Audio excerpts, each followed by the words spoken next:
नमस्कार मित्रों, सत्य की विजय में आपका स्वागत है। मैं हूं विजय त्रिवेदी। आप हमारे वीडियोज को शेयर कर रहे हैं, लाइक कर रहे हैं और अपने मित्रों परिजनों को कह रहे हैं कि वो सब्सक्राइब करें। उसकी वजह से आपके साथ हमारा परिवार बढ़ता जा रहा है। उसके लिए आपका बहुत बहुत शुक्रिया, बहुत बहुत आभार। आज का प्रोग्राम शुरू करें उससे पहले आपको याद दिलाऊं कि क्या आपने हमारा खास कार्यक्रम संघ के 100 साल पर आरएसएस का मायाजाल देखा है। आरएसएस के साथ 60 साल से जुड़े रहे दिलीप देवधर के साथ उस प्रोग्राम को जरूर देखिए। इस बार की चर्चा हम कर रहे हैं डॉक्टर हेडगेवार के साथ, जो सरसंघ चालक रहे हैं, आद्य सरसंघ चालक है, यानी पहले सरसंघ चालक रहे हैं डॉक्टर हेडगेवार। क्यों उन्होंने संघ बनाया, क्या उनका आइडिया था, इस सब पर चर्चा की है दिलीप देवधर साहब ने। गांधी के साथ क्या रिश्ता था, आजादी आंदोलन के साथ क्या किया संघ ने, इस सब पर बात हुई है, तो इसको जरूर देखिएगा। और अब बात करते हैं आज बिहार की। बिहार में अब चुनाव की घोषणा होने, ऐलान होने में बहुत ज़्यादा वक्त नहीं बचा है। मेरे ख्याल से एक पखवाड़े में 15 दिन के भीतर हो सकता है कि चुनावों का ऐलान हो जाए। चुनावों का ऐलान जब होगा, लेकिन राजनीतिक गतिविधियां, राजनीतिक सरगर्मियां बढ़ गई हैं। पॉलिटिकल लीडर्स का दौरा जो है लगातार बढ़ रहा है। प्रधानमंत्री जी वहाँ लगातार दौरे कर रहे हैं, होम मिनिस्टर साहब लगातार दौरे कर रहे हैं, बीजेपी के अध्यक्ष जेपी नड्डा साहब कर रहे हैं, राहुल जी ने तो पूरी यात्रा वहां निकाल ली है, तेजस्वी जी आज से नई यात्रा शुरू कर रहे हैं। उन्होंने कहा कि जो जिले बच गए हैं राहुल जी की यात्रा में, उन सब में वो यात्रा कर रहे हैं, अब वो अकेले कर रहे हैं। कुछ लोगों ने कहा कि भाई इसलिए हो रहा है कि वो पूरी लाइमलाइट जो है पिछली यात्रा की राहुल जी ले गए, अब तेजस्वी जी ले जाना चाहते हैं। कुछ इस बात से भी नाराज बताए जाते हैं कि राहुल जी ने अभी तक तेजस्वी जी को मुख्यमंत्री पद का उम्मीदवार घोषित नहीं किया, किसी की तरफ से भी नहीं हुआ है। एनडीए ने भी नहीं कहा, इस बात को अश्योर नहीं किया कि यदि चुनाव में जीत हो गई एनडीए की तो नीतीश कुमार ही मुख्यमंत्री बनेंगे। और महागठबंधन में तभी यही तय नहीं हो रहा कि सीएम का फेस कौन होगा। तय हो गया होगा, लेकिन अनाउंसमेंट नहीं हुआ है कि तेजस्वी जी होंगे या कोई और होगा, किस पर चर्चा हो रही है। अब आज की स्थिति बिहार की क्या है कि यदि आज चुनाव हो जाए, एज ऑफ नाउ आज चुनाव हो जाए तो क्या होगा। इस पर हमारे मित्र अमिताभ तिवारी जी और उनकी संस्था वोट वाइब लगातार बिहार पर जमीनी स्तर पर सर्वे कर रही है, सर्वेक्षण कर रही है, लोगों से बातचीत कर रही है। पिछला सर्वेक्षण उन्होंने जुलाई में किया था और अब दूसरा सर्वेक्षण सितंबर में किया। तो इसकी क्या राय है, क्या कहते हैं बिहार के लोग वोट वाइब्स को, उनके हिसाब से क्या राय बनती है, क्या कोई बदलाव हुआ है जुलाई से अभी सितंबर तक में, और आज क्या स्थिति है।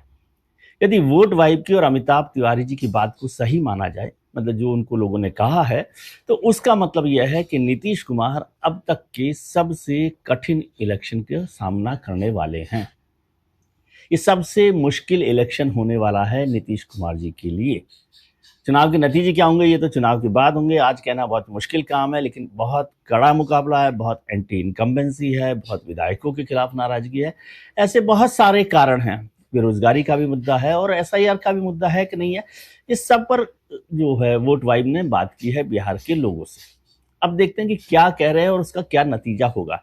लेकिन इन सब सर्वेक्षणों को मानिए कि आज यदि चुनाव होते हैं तो क्या है, अगले 3 महीने में कितना बदल जाता है माहौल, कितना चुनाव आगे बढ़ जाता है, ये सब बातें भी वहां पर हो सकती है। उम्मीदवार कैसे होते हैं, विधायक के टिकट काटे जाते हैं कि नहीं काटे जाते, क्या अदला बदली हो रही है, क्या चिराग जी कहाँ जाएंगी, क्या प्रशांत किशोर जी किंग मेकर होंगे, ये सारे बहुत महत्वपूर्ण सवाल हैं। और हाँ, ओवैसी साहब क्या करेंगे, इन सब बातों की भी चर्चा करेंगे। तो अब बात करते हैं, सबसे पहला सवाल है कि एंटी इनकम्बेंसी, क्योंकि 20 साल हो गए नीतीश कुमार जी को, तो क्या लोग सरकार के साथ खुश हैं या सरकार से नाराज हैं, ये एक पहला महत्वपूर्ण सवाल है। तो 48% लोग जिन्होंने वोट वाइब सर्वेक्षण में हिस्सा लिया, उनमें से 48% लोग जो है मानते हैं कि हाई एंटी इनकम्बेंसी है, यानी सरकार से बहुत ज्यादा नाराजगी है। वैसे लोग मानने वाले 48% हैं वोट वाइब के सर्वेक्षण में, और प्रो इनकम्बेंसी यानी जो नीतीश कुमार जी के साथ खुश हैं वो हैं 27% लोग। ये पहला सवाल है कि एंटी इनकम्बेंसी कितनी, क्या नाराज हैं लोग इस सरकार से।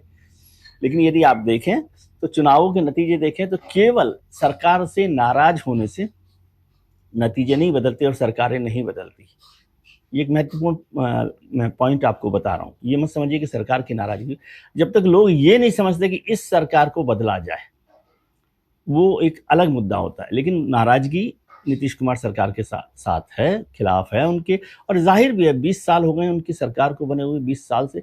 मतलब मैं समझता हूँ कि वोटर्स के हिसाब से देखा जाए तो 3 जनरेशन वोटर्स की हो गई है 25 साल में, जिन्होंने बिहार में नीतीश कुमार के अलावा कुछ देखा ही नहीं है, नीतीश कुमार के राज के अलावा।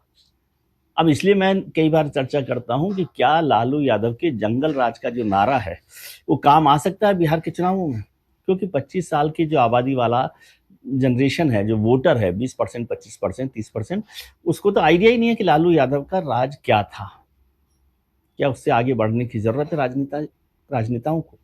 खैर, अब दूसरा जो बड़ा सवाल है वो है कि कैसा कड़ा मुकाबला। आप कहेंगे, आप कह रहे बहुत कड़ा मुकाबला, सबसे मुश्किल इलेक्शन लड़ रहे हैं। तो वैसे बहुत कड़ा मुकाबला पिछली बार भी था और केवल 12,700 कुछ वोटों से एनडीए और महागठबंधन के बीच में जीत हुई थी। 12,700 के करीबन वोट थे, थोड़ा सा ऊपर नीचे होगा, लेकिन बहुत कड़ा मुकाबला था। 0.0% कुछ, 0.03 या 4% कुछ, इतना सा फर्क था। तो कड़ा मुकाबला था पिछली बार भी। और नीतीश कुमार जी बहुत स्लिप हो गए थे, 70-75 से 43 पर आ गए थे।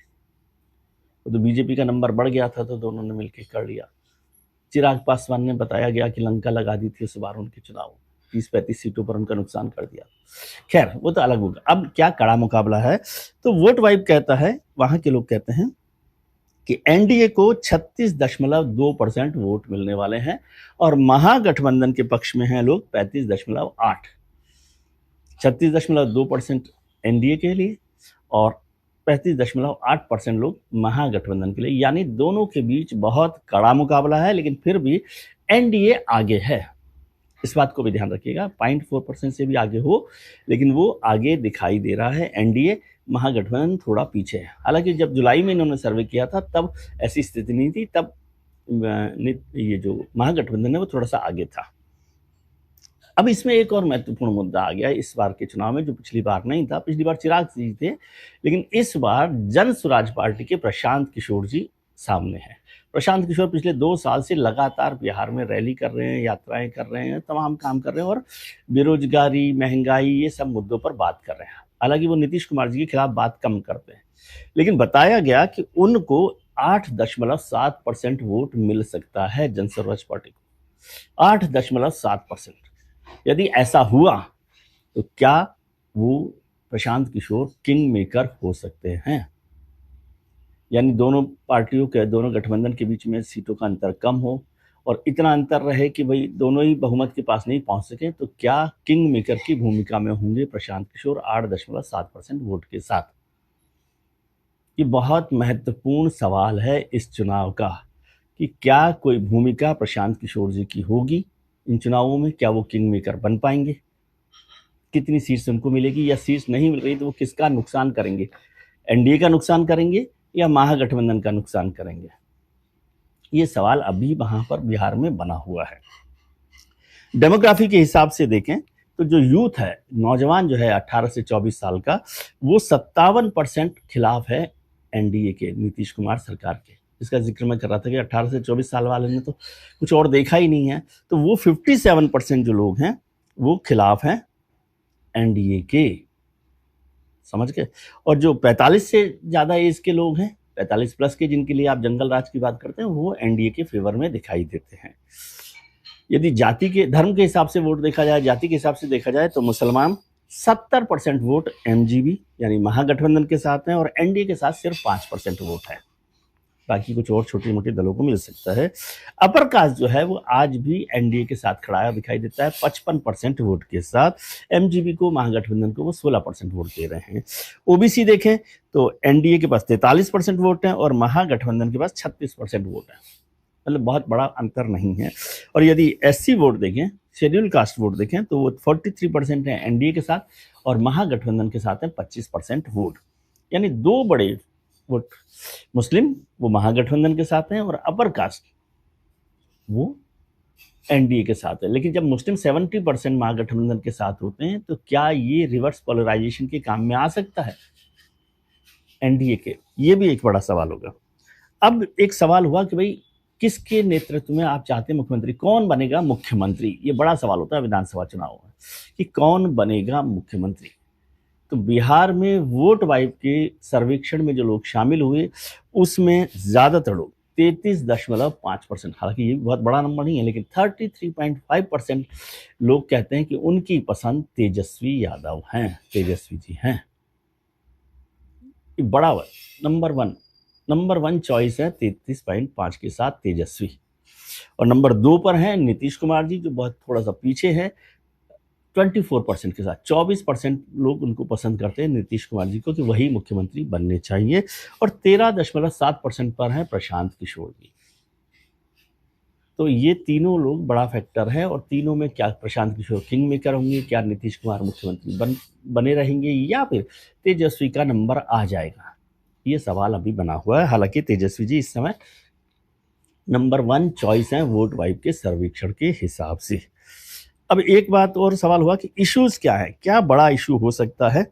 तो उसमें है बेरोजगारी और पलायन। 34% लोगों ने कहा कि बेरोजगारी और पलायन सबसे बड़ा इशू है। और एसआईआर भी 21% लोग मानते हैं कि बड़ा इशू है। कुछ लोग समझ रहे हैं कि एसआईआर का कोई बड़ा असर नहीं है, लेकिन राहुल तेजस्वी की यात्रा के बाद जिसमें एसआईआर वोट अधिकार यात्रा में बड़ा मुद्दा था, तो वो अब भी 21% लोग समझते हैं कि वो एक बड़ा मुद्दा हो सकता है। लेकिन अब इसमें एक बड़ा पेच है जो कुछ भी कर सकता है। वो है कि ये पूछा गया कि अभी जो आपके मौजूदा विधायक हैं, क्या आप उनको वोट देंगे।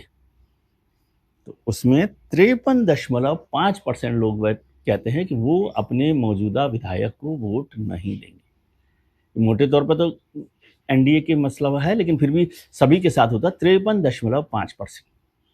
तो इसमें पेच ये है साहब कि यदि इफ नीतीश कुमार और बीजेपी अपने विधायकों के मौजूदा विधायकों के बड़े पैमाने पर टिकट काट दे, बड़ी संख्या में टिकट काट दे जिनसे नाराजगी है, जो उनको पता होगा, यदि उनके टिकट काट दिए जाएं तो शायद नए विधायकों, नए चेहरे के साथ लोग पसंद कर सकते हैं और एनडीए अपना दबदबा बनाए रख सकता है। एक बड़ा पेच है, इसलिए इसको ध्यान रखिएगा कि जब टिकटों का बंटवारा होगा, टिकट मिलेंगे, तो नए यदि पुराने टिकट कट जाते हैं, पुराने एमएलए के टिकट कट जाते हैं, तो वो भी एक चुनाव नतीजे को बदल सकते हैं। अब ये हुआ, वैसे तो नीतीश कुमार जी के लिए हमेशा माना जाता रहा कि भाई वो ये फ्री बीज का काम नहीं करते, मुफ्त में बांटते नहीं, ये नहीं करते, वो नहीं करते। 20 साल में वो इसके खिलाफ हमेशा रहे हैं। लेकिन अभी उन्होंने 125 यूनिट मुफ्त बिजली देने का ऐलान किया था। अब नीतीश कुमार जी भी उसी पर आ गए, प्रधानमंत्री जी भी उसके साथ हो गए। प्रधानमंत्री जी तो वैसे हमेशा ही विरोध करते हैं फ्री बीज का, लेकिन चुनाव आते हैं तब चल जाता है। तो उसमें अब नीतीश कुमार जी भी आ गए और उन्होंने कहा कि 125 यूनिट बिजली मुफ्त दी जाएगी। लेकिन साहब 41% लोग मानते हैं इसका कोई फायदा नहीं है, ये चुनावी वादा है, इसका कोई मायने नहीं है, यानी इसके आधार पर वो वोट देने वाले नहीं हैं। और इसमें 7% लोग वो भी जोड़ दिए जाएं, 7.5% लोग जो कहते हैं बिजली तो आती नहीं है प्रभु बिहार में, किस चीज़ का वादा कर रहे हो, पहले बिजली तो ठीक करो। तो करीब करीब 48-49% लोग इसको एक चुनावी वादे के तौर पर देखते हैं और इसको सीरियसली नहीं लेते। तो कितना असर पड़ेगा। अब दूसरा एक और बड़ा फैसला किया नीतीश कुमार सरकार ने हाल ही में कि महिलाओं को स्वरोजगार के लिए 10,000 रुपये देने का ऐलान उन्होंने किया था। 10,000 रुपये दे रहे थे। तो उसमें भी 45% लोग मानते हैं कि ये चुनावी नारा है और इसकी स्थिति भी, आर्थिक स्थिति भी ऐसी नहीं है बिहार की और इसका कोई फायदा होने वाला नहीं है। ये 45% लोग मानते हैं। लेकिन इसका एक पक्ष और है, 36% लोग, बल्कि 37%, क्योंकि 36.9% लोग हैं, वो समझते हैं कि ये एक बड़ा अच्छा फैसला है। और 36% में इसमें साफ ये मुझे कि वो महिलाओं का परसेंटेज कितना है। तो यदि वो और बढ़ गया, वैसे ही नीतीश कुमार के साथ महिलाओं का वोट जुड़ा रहता है, तो क्या महिलाओं का वोट ज़्यादा ताकत के साथ नीतीश कुमार के साथ होगा, इसको एक बड़ा फायदा है। वोट अधिकार यात्रा की हमने चर्चा की राहुल गांधी जी की, तो 46% लोग समझते हैं कि वो एमजीबी के यानी महागठबंधन के पक्ष में होगा। 46% लोग मानते हैं कि उसका फायदा महागठबंधन को मिलने वाला है। एक मुद्दा और हो गया, आखिर में चलते चलते बात करते हैं। आपको याद होगा कि राहुल जी तेजस्वी जी की जो रैली यात्रा निकल रही थी, उसी दौरान एक जगह पर किसी ने उनकी कांग्रेस के मंच से प्रधानमंत्री जी की माता जी को गाली दे दी। इसको बड़ा इशू बनाया गया, बीजेपी ने भी बड़ा इशू बनाया। बीजेपी ने धरना प्रदर्शन भी किया, न केवल बिहार में बल्कि देश भर में किया और बड़ा इसको इशू बनाया गया। लेकिन जो वोट वाइब का सर्वे है वो कहता है उसमें लोग 42% लोग कहते हैं कि प्रधानमंत्री की माँ को गाली देना, माताजी को गाली देना कोई चुनावी इशू नहीं है। 42% लोग ऐसा समझते हैं कि प्रधानमंत्री की माताजी को गाली देना कोई बड़ा चुनावी मुद्दा नहीं है। तो ये तो आज की स्थिति है। जब चुनाव होंगे, चुनाव अनाउंस हो जाएंगे, विधायकों के टिकट कटेंगे, नहीं कटेंगे, किसको टिकट मिल रहे हैं, और गठबंधन में भी थोड़ा बहुत इधर उधर ट्रेन आती जाती रहती है। तो वो कैसे जाएगी, जन स्वराज पार्टी कैसे करेगी, चिराग जी जो हनुमान हैं वो अभी क्या फैसला करने वाले हैं, AMIM जो है ओवैसी जी की पार्टी वो कितना आगे बढ़ेगी, मुकेश सैनी जी अभी वहीं रहेंगे जहाँ हैं या नहीं रहेंगे, या राजभर साहब हैं। ऐसे बहुत सारे लोग हैं जो बड़े फैक्टर्स हैं जो इसमें चुनाव में इधर उधर कर सकते हैं, और खासतौर से तब जबकि कड़ा मुकाबला हो। लेकिन कोई चिंता नहीं है, हम आपको अपडेट करते रहेंगे कि क्या होने वाला है बिहार में।